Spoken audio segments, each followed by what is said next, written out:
Pessoal, então boa noite para vocês. Eu queria continuar o nosso assunto a respeito ainda dos pHs e das constantes de equilíbrio, focando principalmente na constante então de hidrólise, em relação ao que vai acontecer com os sais e em relação à relação dessa constante de hidrólise com o Ka e o Kb e o KW, que permite então que a gente relacione tudo isso e defina o pH das nossas soluções, mesmo quando a gente está falando então de soluções que vão envolver sais dissolvidos.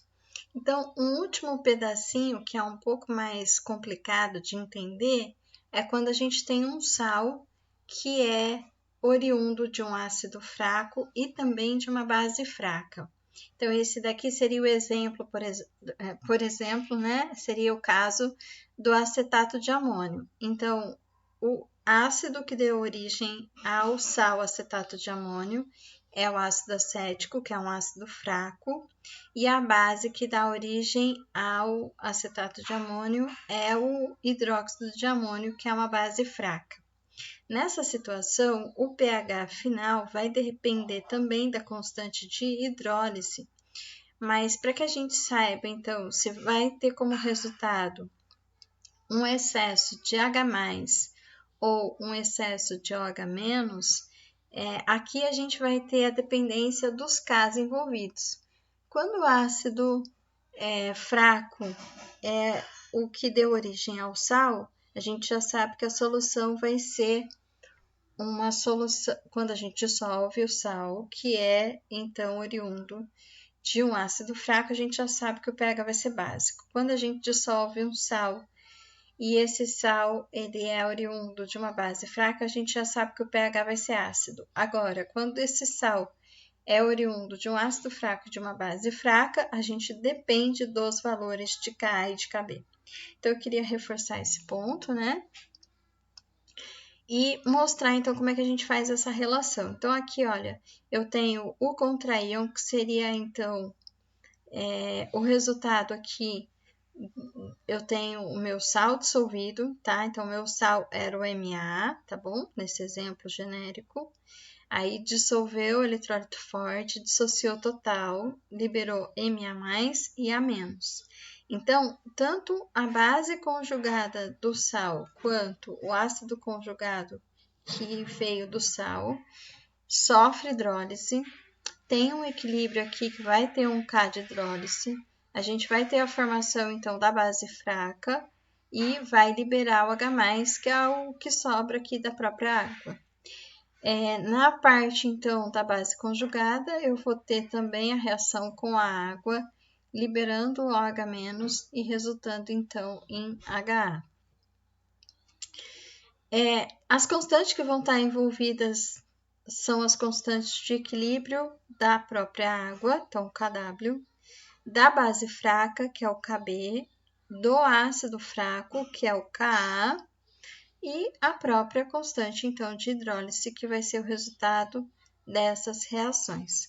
Quem são os produtos da constante de hidrólise? Então, aqui eu vou ter as concentrações da base, a concentração do H+, a concentração do OH-, a concentração do ácido, dividido pelas suas respectivas relações aqui dos íons, então o A- e o Ma+. O OH- e o H+ desaparecem porque representam a própria água, então eu fico aqui como KW sendo a concentração da base, a concentração do ácido, o Ma+ e o A-. O KW a gente já sabe que é OH- vezes OH+.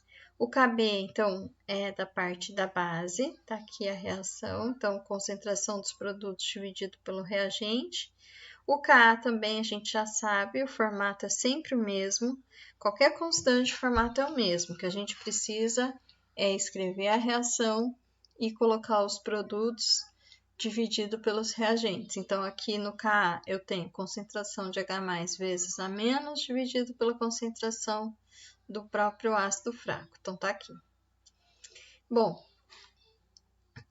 Na prática, se Ka e Kb forem iguais, a solução acaba sendo neutra. Por quê? Porque a mesma quantidade que forma e que libera H+, é a mesma quantidade que libera OH-. Então, se H+ e OH- é igual, o pH vai ser 7, a solução vai ser neutra. Se o Ka é maior que o Kb, então eu vou ter essa reação aqui favorecida mais do que essa e vai ter uma quantidade maior de OH- em relação ao H+. Então, a solução vai ser básica. Se o Ka é menor do que o Kb, significa então que na dissociação, a gente pode olhar por aqui ou pode olhar por aqui, né? Desde que entenda que o processo da hidrólise é que vai estar acontecendo aqui como processo final. Mas enfim, então vai ter uma quantidade maior, se o K é maior, né? Então vai ter uma quantidade maior de H+ e de A-. A hora que ocorre a hidrólise, vai ter então maior quantidade de A-, vai liberar mais OH- e HA, e aí eu vou ter aqui a posição, então, fazendo com que o H+ seja maior do que o OH-, a solução vai ser ácida. É só observar, então, que se eu tiver um Kb maior do que Ka, vai ter mais OH-, se eu tiver um Ka maior do que o Kb, vai ter mais H+, tá bom? A relação dos Ks, nesse caso aqui, ela vai ser mantida. Então, eu vou ter cada hidrólise. Agora, não vai ser mais a base conjugada nem o ácido conjugado, mas eu vou ter os dois. Então, vai ser KW dividido pela multiplicação de Ka vezes Kb. Ok? Então, se eu estiver trabalhando para encontrar qualquer K aqui envolvido nessa equação, é possível, porque existe uma relação entre eles.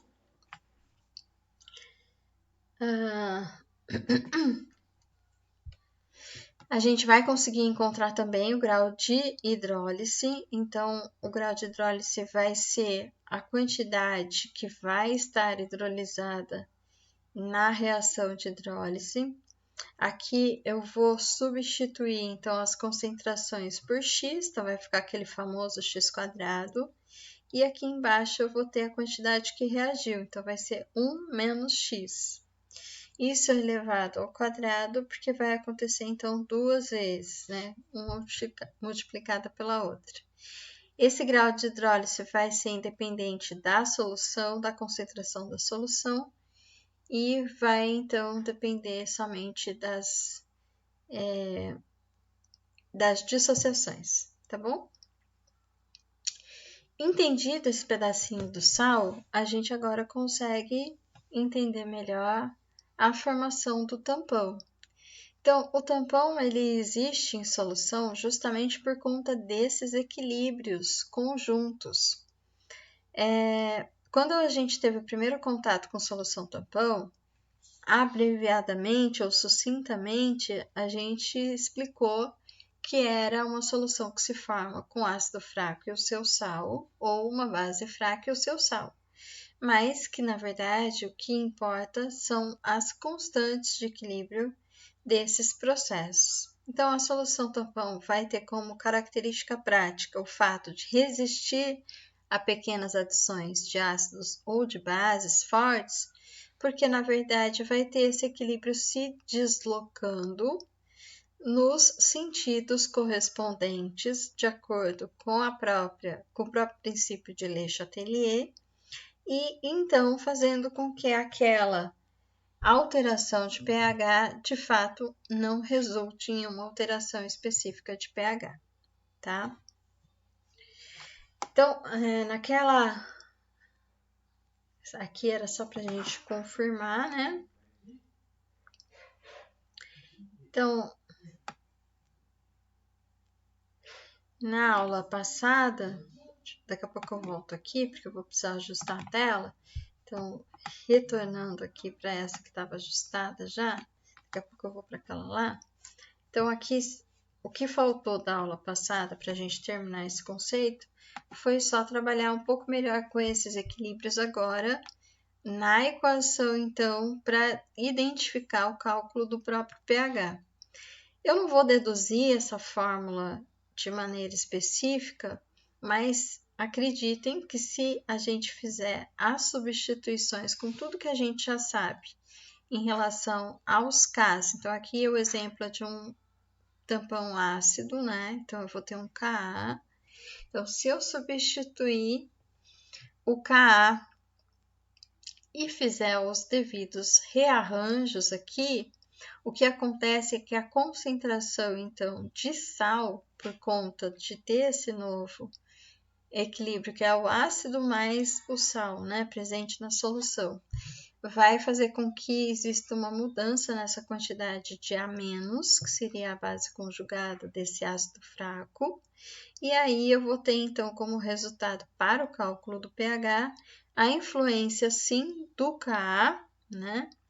Mas também a relação aqui entre a própria quantidade da base conjugada em relação ao ácido, tá? Essa equação é conhecida como Henderson-Hasselbalch e ela descreve, então, como a gente pode calcular o pH de um tampão, tá?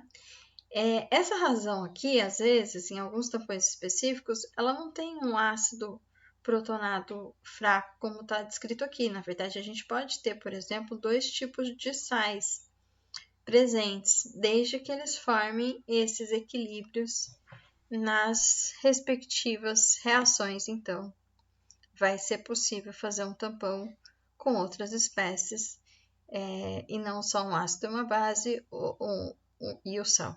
Tá bom? Então, mesma situação aqui para a base, né? Com o seu cálculo.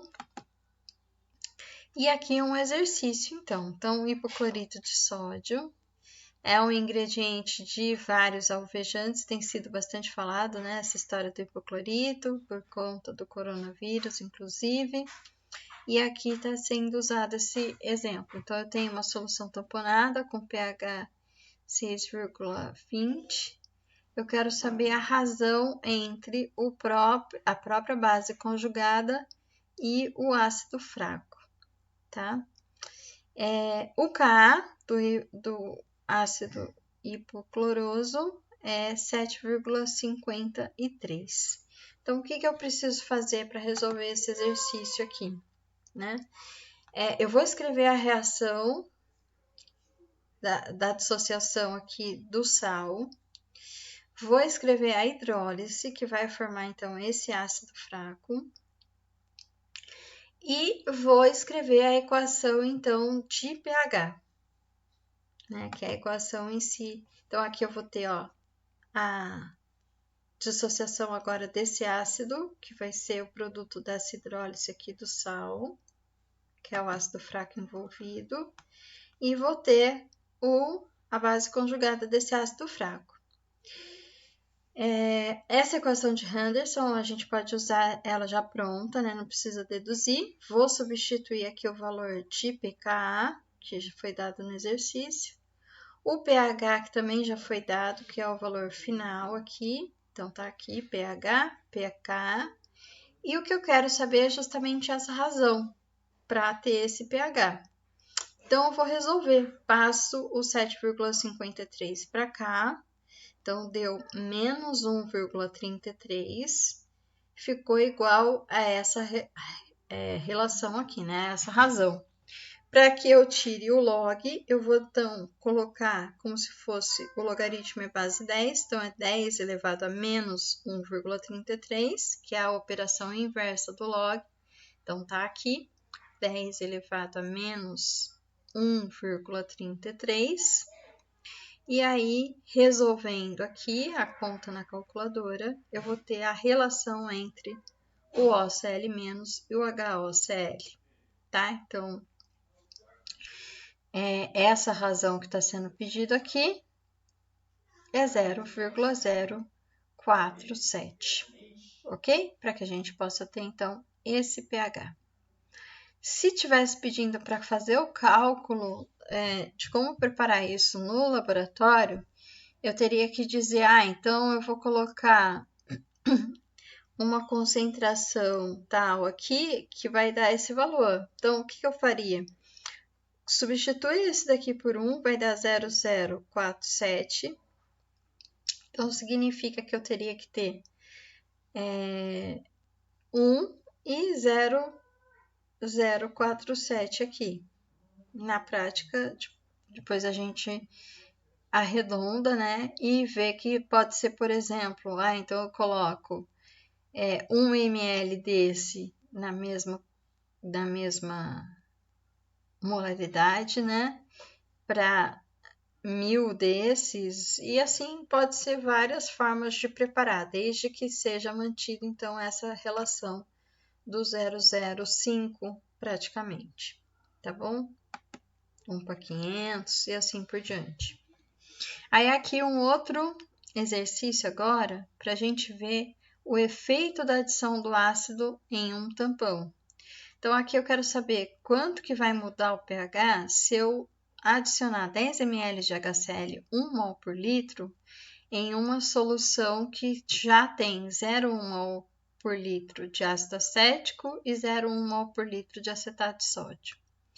Primeira coisa que a gente tem que enxergar nesse exercício é que com o ácido acético e acetato já se formou um tampão. Então aqui eu já tenho um equilíbrio, né, formado por conta do ácido fraco e por conta, então, do sal que hidrolisa.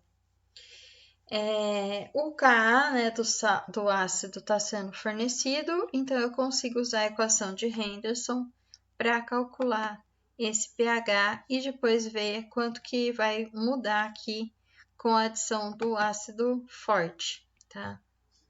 Então, tá aqui o equilíbrio do ácido fraco, aí foi convertido esse Ka em pKa para facilitar a conta lá, né, da equação de Henderson.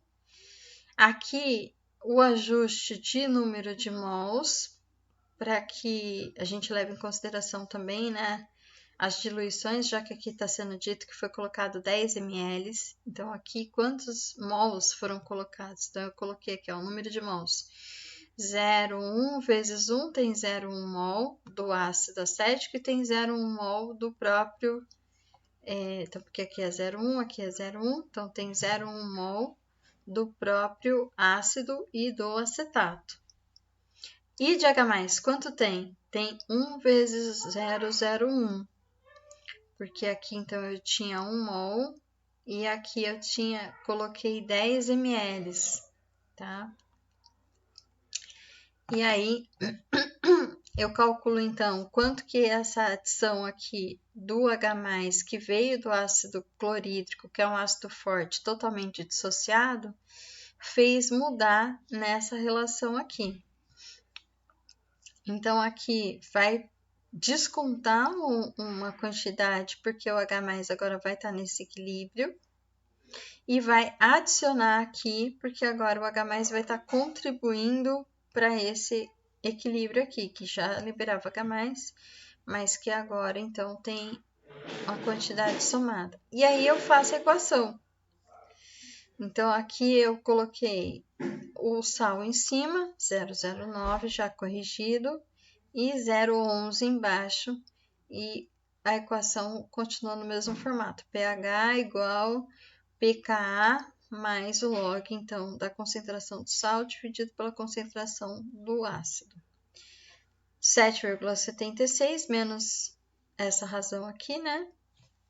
Já com o logaritmo, e vai dar 4,67, tá? Então, uma pequena mudança aí de pH, né? E mais vai ter essa pequena mudança aqui no cálculo em si, tá bom? Aqui foi desprezado o fator de diluição, porque ele é pouco significativo.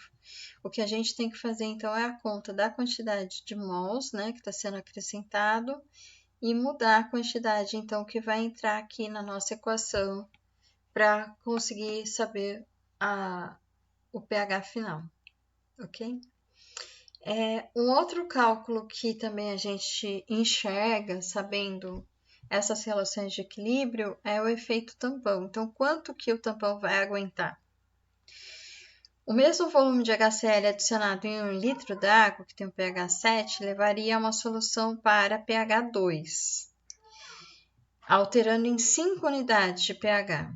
Então, a água pura não aguenta a adição do ácido e varia o seu pH.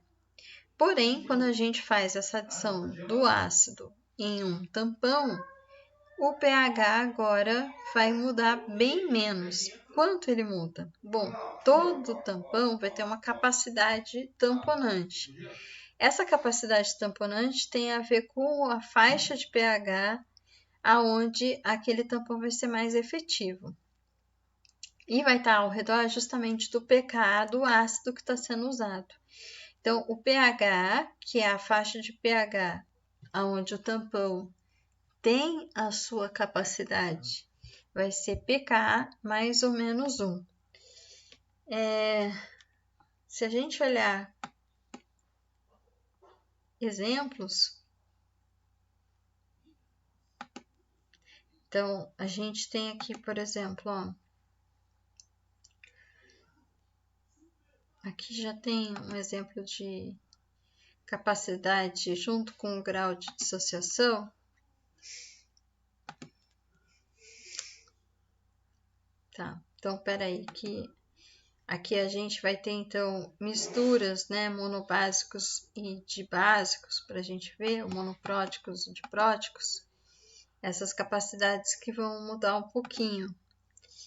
Mas se a gente colocar como exemplo o próprio ácido acético, então o tampão formato, que seria um tampão acetato, ele tem o pK em 7,76. Quer dizer que a capacidade dele tamponante vai ser mais ou menos 1. Então, seria de 3,76 até 5,76.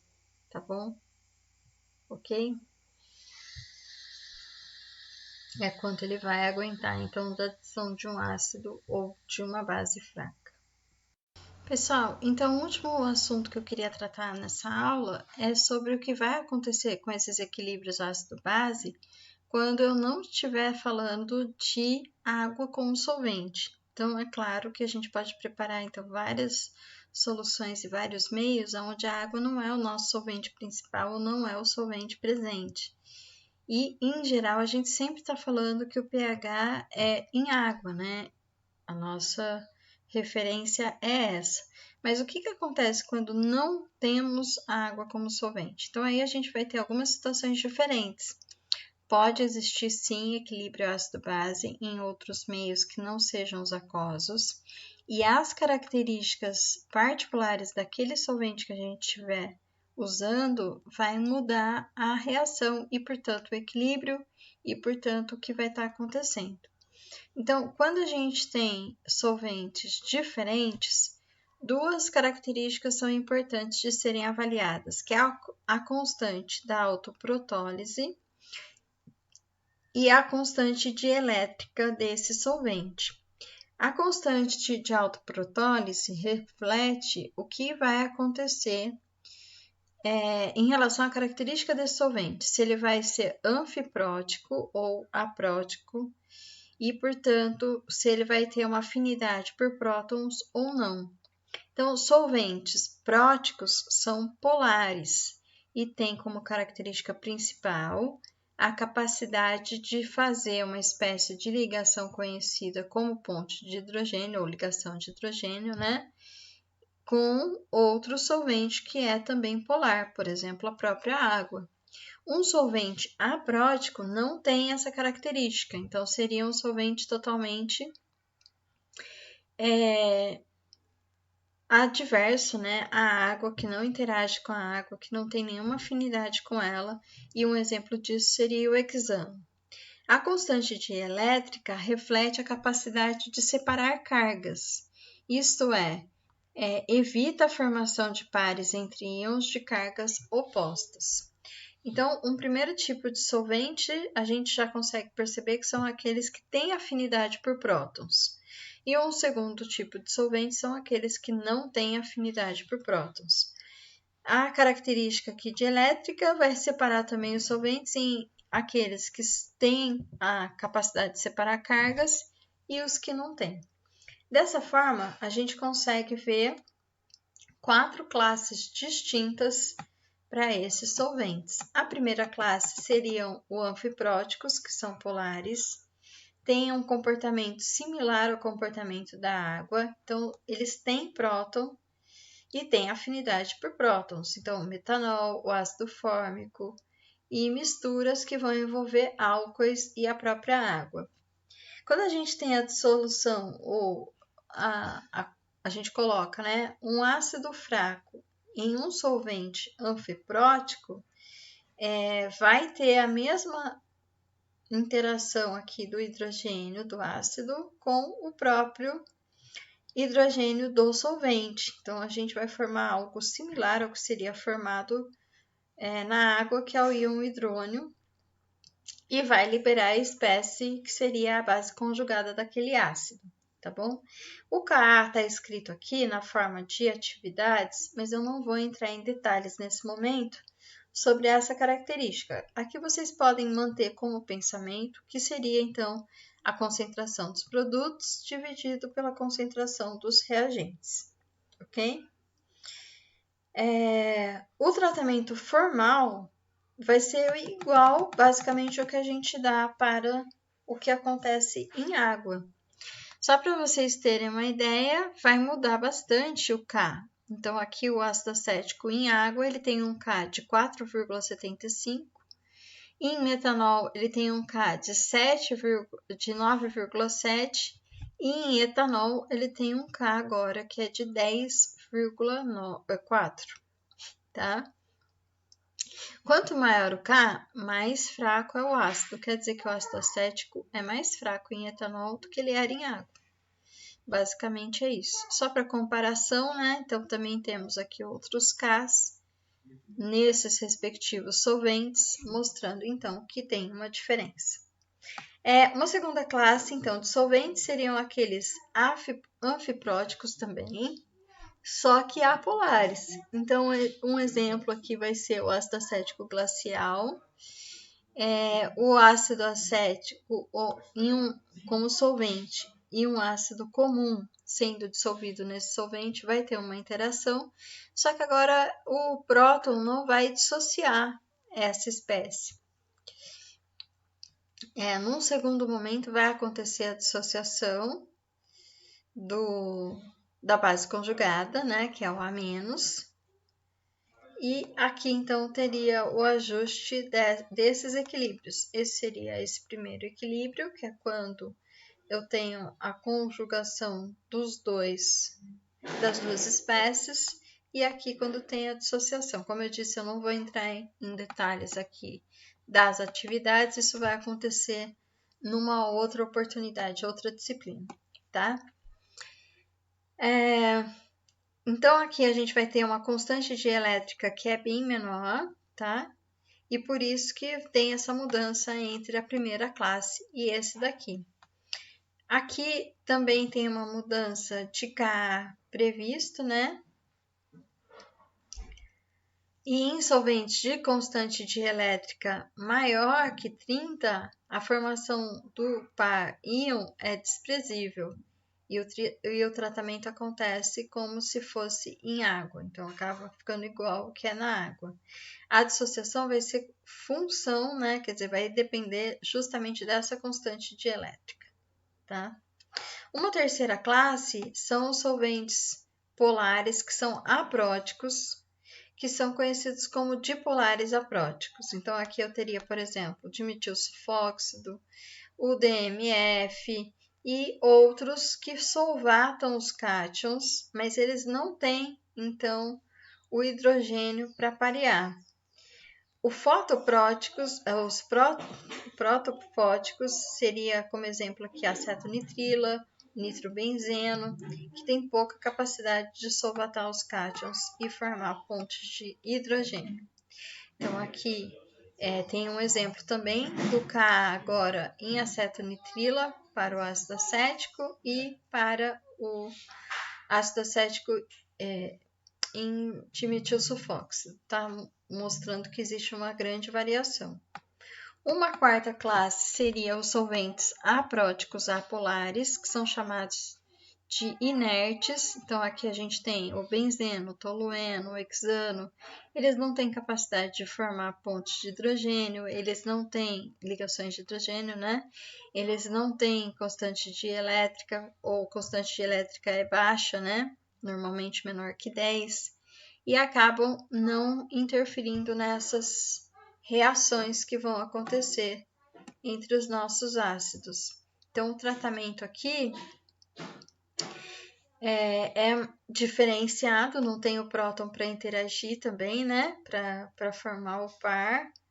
E aqui, então, fica um pouco mais complicado em relação ao que acontece com os tratamentos em água, mas a ideia não é fazer a parte matemática, mas sim, então, a parte conceitual, só para a gente fechar esse pedacinho, tá bom? Então, a ideia agora é fazer exercícios e a aula era essa daí. Amanhã eu falo sobre os exercícios e na parte também experimental, o complemento que está faltando, ok? Um abraço para vocês e até mais.